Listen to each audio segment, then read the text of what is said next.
Nearly 20% of South Africans are substance abusers. This is costing the state some 40 billion rand per annum. The rise of illicit drugs like tick, nyaope and sugars suggest we are losing the war on drugs. But have we bungled up the way we treat substance abuse? That's what we're tackling tonight. Joining us in the studio is Lebohang Letsela from the Soul City Institute, Dr. Eugene Allers from the South African Society of Psychiatrists, and live from Durban, Pillay from the Anti-Drug Forum. And remember, you can call us to ask questions of the panel. Let's come to you first.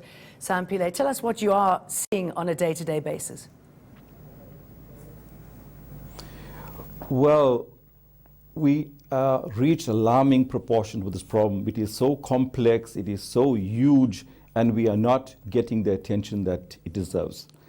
We see crying mothers, we see guys who are desperate for help, and the help is not available like it should be available. We see people attending clinics that is set up, but the essential drugs that is necessary to help with the withdrawals effectively, especially with heroin-based drugs, are not available. So it is because of that, you know, the poor, the desperate people, the people that cannot afford private rehab centers are really battling. So, and that's a huge challenge for especially the poor people. Look, Celia, I mean, your focus is mainly on alcohol, and that's a growing problem as well, isn't it? Yeah. I mean, I think from us at Soul City, the work that we do with young people really shows us how across the country, be it in rural, in townships, you get a lot of young people that are exposed heavily to alcohol, you know, in the form of alcohol outlets, taverns, shebeens, you know, bottle stores, and a lot of them are within, you know, close proximity to schools. So if it's easy for me to get into school as well as actually get into an outlet when the law says they shouldn't be within a 500-meter radius, and young people shouldn't be, minors in fact, shouldn't be allowed into taverns, but you actually see that happening. So we're getting a lot of those reports. I think even advertising, alcohol advertising. Lucrative, I guess. Yeah, I think alcohol advertising is also an area that we are downplaying. Young people are heavily exposed, and a lot of them actually consume products that they're seeing because they are wanting to live up to those ideals that, you know, the adverts show them that, you know, drinking whatever product would give them. But that just shows how it's a huge problem. But the norm suggests that it's really a social lubricant. So I feel like, or in fact, our work has shown how we are not seeing the dangers of alcohol as a substance. It's almost like it's just a substance that people use for fun, for entertainment. And do you think it's more dangerous possibly than other drugs because it's socially acceptable? I mean, obviously it's not cool for kids to be drinking, but because you can have it every day and in front of other people. And I think the consequences show us just that, you know, the fact that there are so many, you know, social ills in our society, of course, due to, you know, the various substances that people are using, but alcohol on its own has so many, and it just shows how we downplay it. It's almost like we focus more on how it's a social lubricant, but we don't want to take accountability as a society to say, what are we going to do to help young people, prevent young people from actually using, and therefore then, you know, the ripple effect of them growing into dependency and being adults that are not so productive. Yeah. Dr. Allers, I believe that you are pretty busy dealing with this. Yes, I don't think people realize how massive the problem really is. If you think of it, 19.3 people, 1 in 5 South Africans, as you stated earlier, are high. So that's a massive amount. If you just It's look a at frightening it's frightening. thought, isn't It's it? absolutely frightening. It's in actual fact one of the highest in the world. Us and Colombia compete for that kind of first position. And when you look at alcohol abuse and alcohol addiction, it's 15%, 14%, 14 point something. It's about 4 times higher than the rest of the world. If you look at codeine, morphine, heroin, the opiates, and codeine especially because you can buy it over the counter, 13%. It's the world struggles, and America struggles, and Europe struggles with figures like 1%. That's 13%. So we are sitting Dacha's 8%. Nothing so it's to be proud of. massive. And also how, I mean, obviously easy it is to get prescription drugs, but how that's on the increase, and particularly with women. Yes, and codeine, of course, you can buy in a pharmacy. It's Schedule 2. A large amount of people are addicted to codeine, and codeine just gets, you know, converted in your liver, in your body, to morphine. So you just buy a few codeine tablets and swallow it, and then you've got morphine. So it's massive. And obviously, nyaope, you know, it's a mixture of dacha and heroin. is massive. So, and we see in our clinics and hospitals lots of people coming in psychotic, very ill. So they need firstly psychiatric treatment, and then they need rehabilitation from this problem. Okay, I'm going to come back to that. I mean, Mr. Pillay, we did a story today on how Durban has become a port for heroin, and how, in fact, many of the ports in South Africa are now dealing with an influx of heroin because of Afghanistan and a change of places that it can dump its drug. I mean, are you starting to see that more on the streets, and is it easier to access? Oh, absolutely.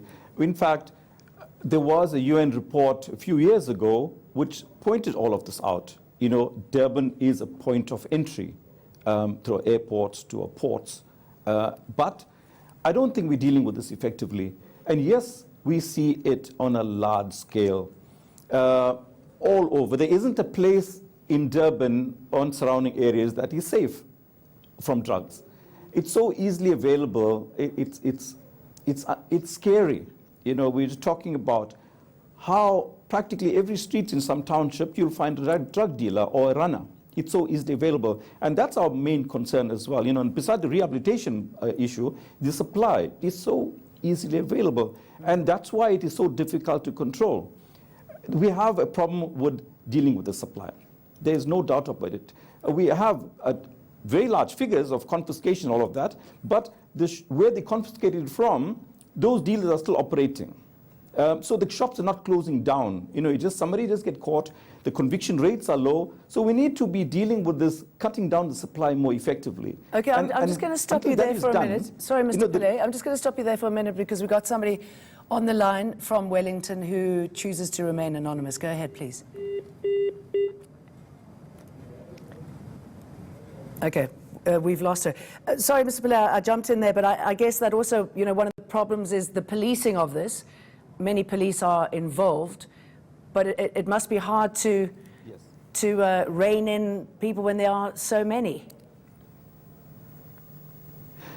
Well, you see, drug dealing is like a pyramid. I call it a pyramid, where you find the big guys on the top, the distributors, the packages, the main guys and then in the middle of that pyramid, you'll find the lower end of the drug dealing in the local communities. And the bottom end, you'll find the runners and the end users of the triangle that I'm talking about. Right now, we are only dealing with the bottom end. If you find a bust that's happening on a daily basis, they are the low level. And as long as you do that only, we're not making any difference to the drug problem nationally. The top end guys are not being touched, or because the local police stations are not equipped to deal with the top end guys. So we need specialized units, specialized courts to ensure that these guys are caught and arrested and ensure that conviction happens. So if you look at how many of these big guys are caught and convicted, it's very few. Okay. That's why we have so many around. And the relationship between drugs and alcohol, is it a happy relationship? I mean, alcohol is a drug. So when you even say drugs and alcohol, hard drugs, a different type of drug. Forgive me. Yeah. I mean, of course, he mentioned that, you know, when you look at the different substance abuses, there are different prevalence rates. So we can't necessarily say one could be more harmful than, you know, the other. I'm of the view that, you know, you would have to look at each substance and get a sense of, you know, what are the consequences, how do they interrelate, and how best do you intervene. So for me, all of them are drugs, and they are all a problem, and they all need to be dealt with in our country. So if you are going to say in our community, so almost like in communities need to really be specialized. You can't just assume that all the drugs will be a problem in all the communities. So you need to really know what you're dealing with, yes, in a specific community. And I find for us as an NGO, that's really what we do. You get into a community, you know what's happening, and you intervene accordingly. And of course, we are always referring people to various services so that people get help as best as they possibly need. But generally, the idea is that all of them are drugs, all of them are deadly. But for me, as I said, is alcohol is just as important as a drug. And as a country, we are really failing our people, particularly young people, because they are using it. The ideals are that if you are in any setting, alcohol must be there. So when do we change the norms? When do we, as a society, begin to question, as parents, to question that, you know, I can't just allow my child to drink alcohol? And you were touching a little earlier about the impact, the ramifications. Talk us a little bit. Talk us through that and what you think needs to be done, your role in stopping somebody from being... I mean, the initial figure that you mentioned, the 40 billion, is just for the direct cost of treating people with alcohol problems. The study that was published in 2012 in the SMJ sort of alluded that it might be as high as 300 billion just for alcohol. Now, if you look at the other substances, you know, you can add another few billion to that. So we're talking about large sums of money that are lost in direct costs and indirect costs in South Africa. So that is the first thing. But I mean, you think if they know those numbers that something more would be done. You know, it's a bad reputation to have internationally. Yeah. People are dying, it's costing a lot of money. Yeah, so the treatment is complex, clearly, because, you know, alcohol has also got a use. We use alcohol, whereas illicit drugs have no use, so to speak. But unless you talk about morphine for pain and such. But it is when people become addicted to it, they need to be treated, and the treatment is complex because it's also medical. On the one end, they have to be withdrawn from the substances. They've got to be treated. Their medical conditions. Alcohol is a very dangerous substance. You get lots and lots of illnesses from it, especially when you abuse large amounts. And then you afterwards have to go for rehabilitation, which includes psychiatric treatment, drugs that have to replace the substances, because that's the new view. For instance, the opiates, and then you have to continuously look after those patients because they can relapse, they need social interventions, psychiatric, psychological interventions, so all of this needs looking after. Okay, so lots of interventions, complex. And Mr. Pillay, I know a lot of the people you deal with don't have the money to go through these treatments. And sorry, before you answer, we've got a caller on the line, Wandile from Soweto. Go ahead, Wandile. Hello, you? Hello, Wandile, go ahead. We can hear you. Yes, my concern is the same concern that the gentleman from Durban is having.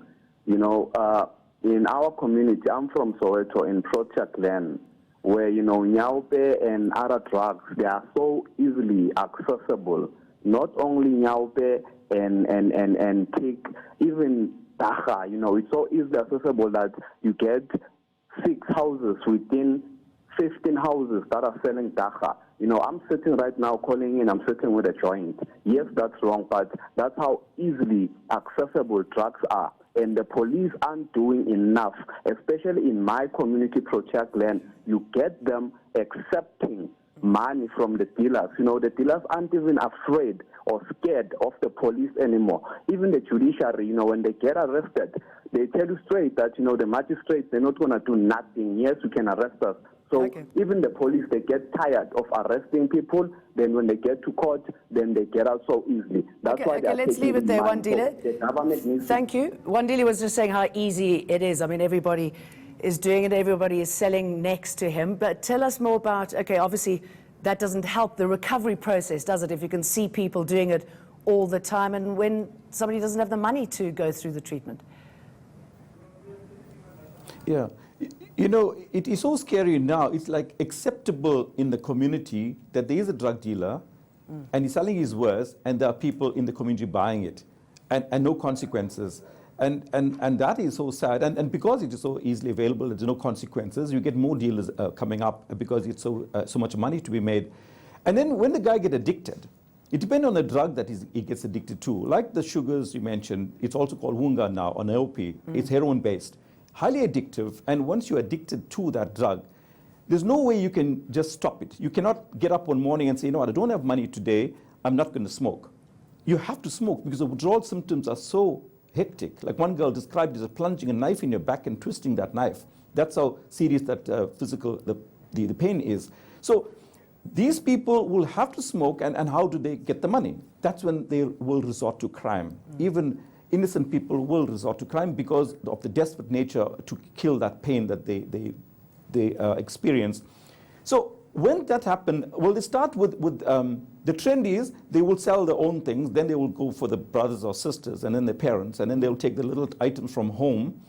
And when the parent is quite fed up with this guy, he will throw him out of his house. You'll be surprised of how many people, young people, are on the streets now because their parents threw them out. That's because they failed with the rehabilitation, because there are no very effective rehabilitation centers around for poor people. The private rehab centers are doing pretty well. They are in line with the international standards because they have the right medication to be effectively working with these guys, because it's very expensive. But for the poor people, that's where the challenge is. And we have them by the thousands all over the place. Okay, Mr. Pillay, just hold your thought there. Sorry, every time you talk, a caller seems to call in.